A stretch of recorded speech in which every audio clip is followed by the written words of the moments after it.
Сәлеметсіздер ме, балалар?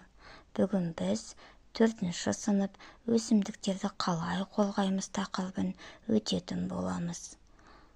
Сабақтың мақсаты өсімдікті не үшін қорғау қажет екенін түсінесің. Өсімдікті қорғау жолын ұсынатын боласың. Бүгінгі біздің тірек сөзіміз көгалдандыру деген сөз. Ал балалар, өсімдік дегеніміз не? Өсімдік деген сөзге ұғым қабылдап алайық. Өсімдіктер дегеніміз латын тілінен алынған болып, тірі организмдер жүйесіндегі негізгі екі топтың бірі. Құрлықтың барлық жерінде өседі, суда кездесетін түрлері де бар екен балалар. Өсімдік не үшін қажет балалар? Өсімдік құрылыс саласында қажет екен балалар. Яғни ағаштан үйлер, жиһаздар жасалады. Медицина және дәрі-дәрмек өнеркәсіп саласында өсімдіктерден дәрілік заттар алынады екен.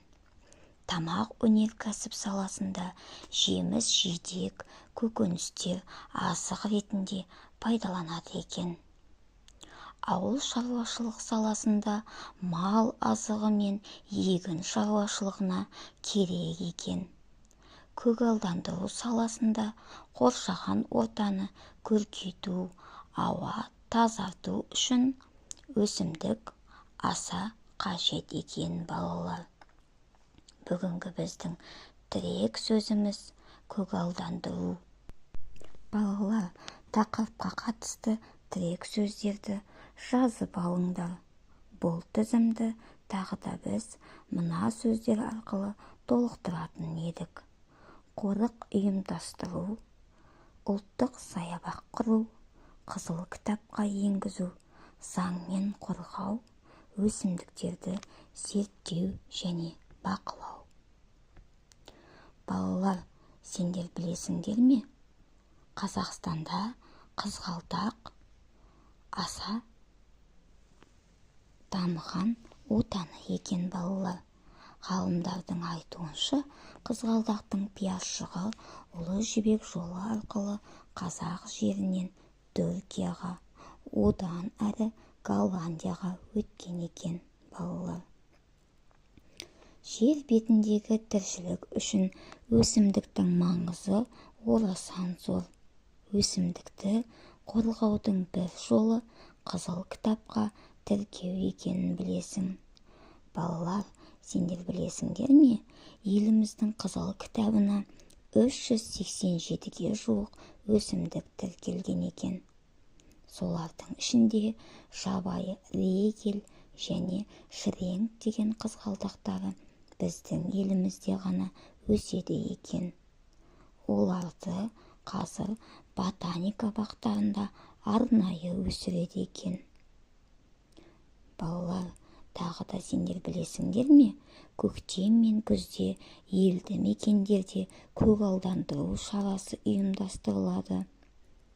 Мысалы, көктемде қала көшелеріне ағаштар мен бұтақтар, гүлзарларға сан алуан гүл отырғызылады. Көшені көгалдандыру ауаның тазаруына, ылғал мөлшерін реттеуге ықпал етеді екен. Есте сақта, жер бетіндегі тіршілікті сақтаудың маңызды жолы өсімдіктерді қорғау екен. Балалар, сендер бұл тақырыпта не үйрендіңдер? Өз өлкеңнің төменгі және жоғары сатыдағы өсімдіктерін жіктеп, сызба құруды үйрендің. Қандай да бір өсімдік тұқымның таралу жолын, оның ерекшелігіне байланысты түсініктер қабылдадыңдар. Өсімдікті қорғау туралы пікірлерден постер құрастырып таныстырылым жасадыңдар. Ал енді үйге тапсырма, 20 беттегі өзіңді тексер тапсырмасы. балалар, сендерге бүгінгі тақырып түсінікті болды деген ойдамын. Сау болыңыздар.